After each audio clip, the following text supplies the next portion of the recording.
Assalamualaikum dan salam Sarawak Maju Makmur. Bersama saya Fidah Macang. Berita dimulakan di Gedong dengan keluhan warga Sekolah Menengah Kebangsaan SMK Gedong berkaitan keuzuran prasarana sekolah berkenaan telah mendapat perhatian segera daripada Premier Sarawak Datuk Patinggi Tan Sri Dr. Abang Abdul Rahman Zuhari Tun Datuk Abang Openg.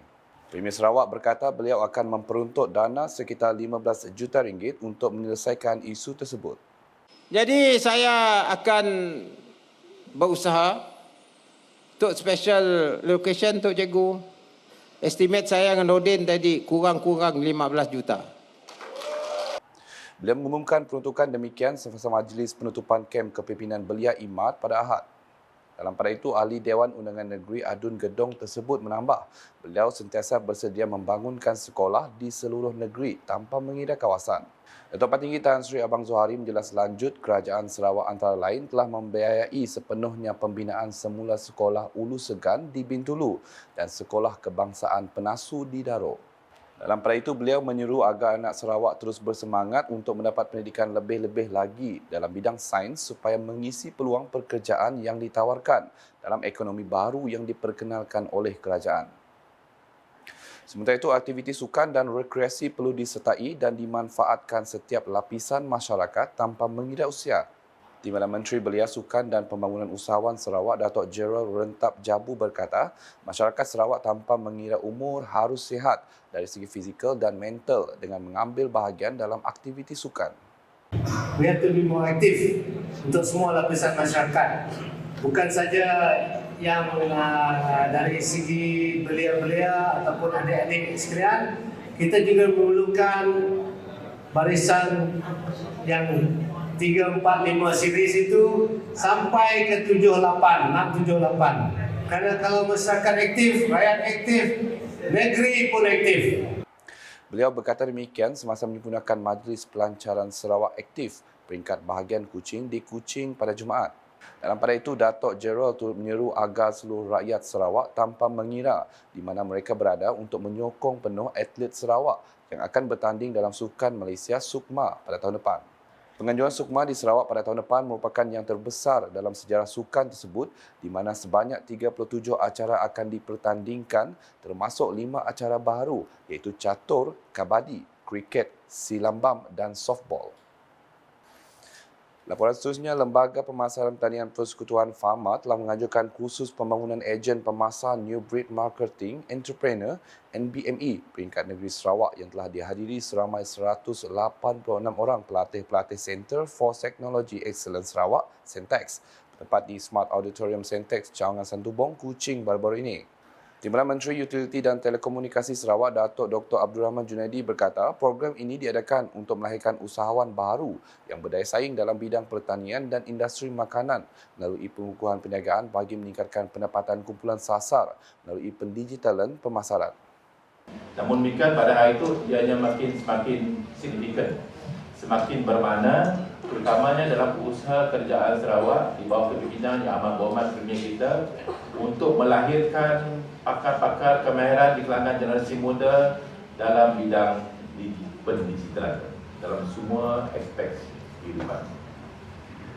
Maknanya apa yang sedang dilakukan oleh pihak Kementerian Pertanian serta Keterjaminan Makanan, especially utamanya oleh pihak Fama dengan kerjasama dengan Centex pada hari ini, ialah untuk memastikan bahawa kita dapat melahirkan usahawan-usahawan di kalangan anak-anak muda kita. Beliau berkata demikian ketika berucap pada majlis perasmian kursus tersebut. Sehingga kini seramai 10,649 orang pelajar telah dilatih dalam program ini berjaya melahirkan seramai 685 usahawan baru dengan nilai jualan sebanyak 15.6 juta ringgit telah dijana.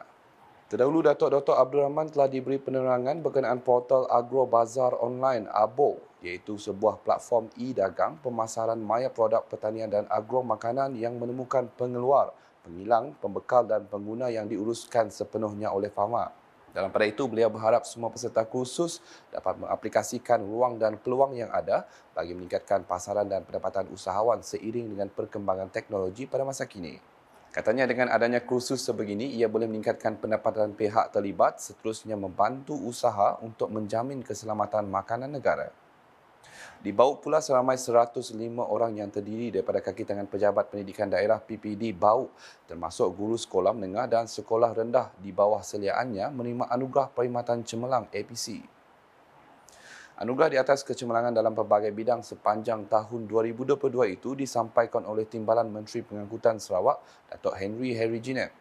Menurut Datuk Henry, pengiktirafan ini seharusnya dilihat sebagai satu bentuk persaingan sihat dalam kalangan semua pegawai dan kaki tangan bagi membuktikan keupayaan masing-masing. Katanya pencapaian cemerlang seumpamanya merupakan pemangkin kepada usaha-usaha kerajaan dan jabatan untuk mentransformasikan sistem pendidikan negara. Justru beliau berharap kecemerlangan prestasi yang telah ditunjukkan pada tahun lalu dapat diteruskan malah dipertingkatkan supaya segala agenda dan penyampaian perkhidmatan kerajaan kepada rakyat dapat dilaksanakan seperti yang dihasratkan. Beliau berucap demikian dalam Majlis Apresiasi Kecemerlangan Sekolah dan Anugerah Perkhidmatan Cemerlang 2022 yang berlangsung di Dewan Suara Bauk baru-baru ini.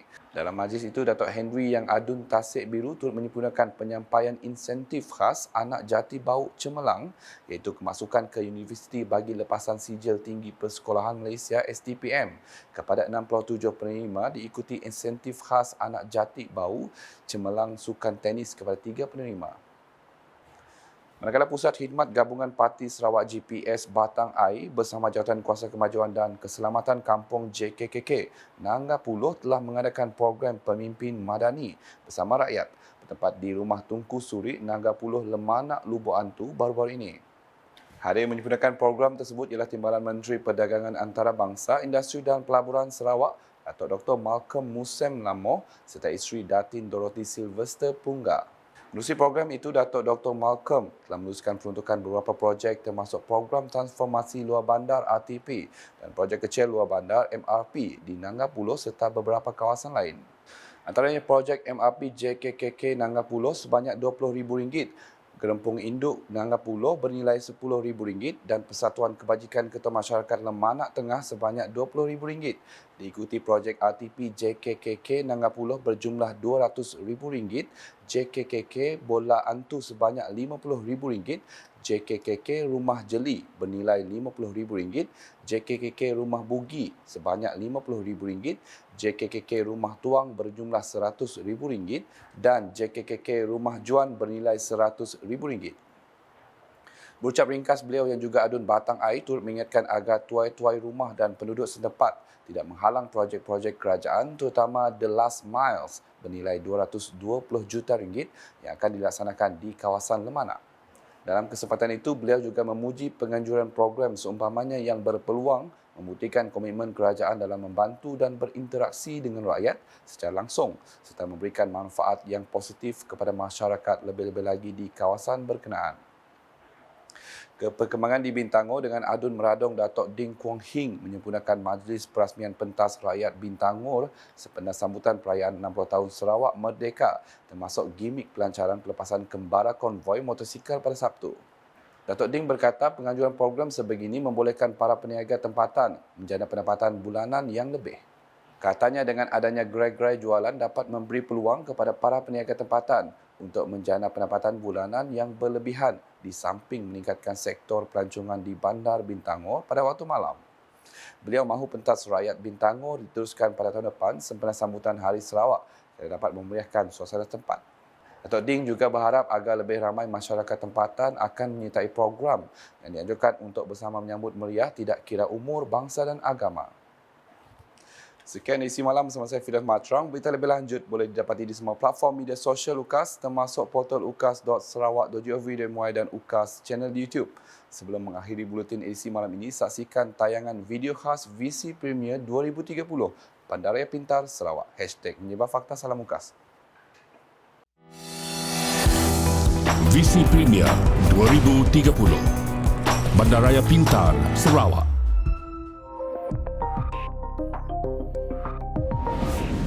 Sarawak sedang membangunkan pelan induk bandar pintar bagi kawasan-kawasan bandar yang akan mengutamakan kemampanan alam sekitar di dalam proses urbanisasi.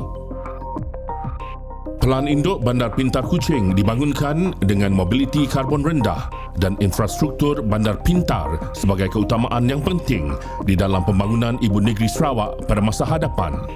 Dimulakan pada 2019 oleh Majlis Perbandaran Miri dan Sarawak Information System Sdn Bhd, Sains. Antara komponen-komponennya termasuklah papan tanda digital, bandar selamat dan taman selamat, perparitan pintar, bas pintar, trak pintar, aplikasi bandar pintar, Miri Cares, pelancongan Miri, Electronic Local Authority 2, ELA2 dan pusat kawalan. Bangunan-bangunan hijau yang mematuhi Indeks Bangunan Hijau GBI, antara yang menyelah termasuk Universiti Teknologi Sarawak UTS di Sibu dan bangunan Dewan Bandaraya Miri. Pusat Operasi Bersepadu Sarawak SIOC merupakan komponen penting di dalam perancangan Bandar Pintar Sarawak dan saling boleh kendali serta ia adalah sebahagian dari inisiatif Kerajaan Sarawak dari visi yang amat berhormat Datuk Tinggi Dr. Abang Haji Abdul Rahman Zohari bin Tun Datuk Abang Haji Openg, Premier Sarawak. Penggunaan meter elektrik pintar yang dimulakan oleh Sarawak Energy untuk mempertingkat pengalaman pengguna dan membekalkan perkhidmatan bacaan bil yang tepat berdasarkan penggunaan masa sebenar. Pusat kawalan bersepadu adalah yang terkini di pusat lokasi untuk memberi arahan, koordinasi dan membuat keputusan di dalam menyokong respon insiden. Sarawak bakal menjadi contoh kepada negeri-negeri lain di Malaysia dengan perancangan Bandar Pintar. Visi Premier Sarawak Maju 2030.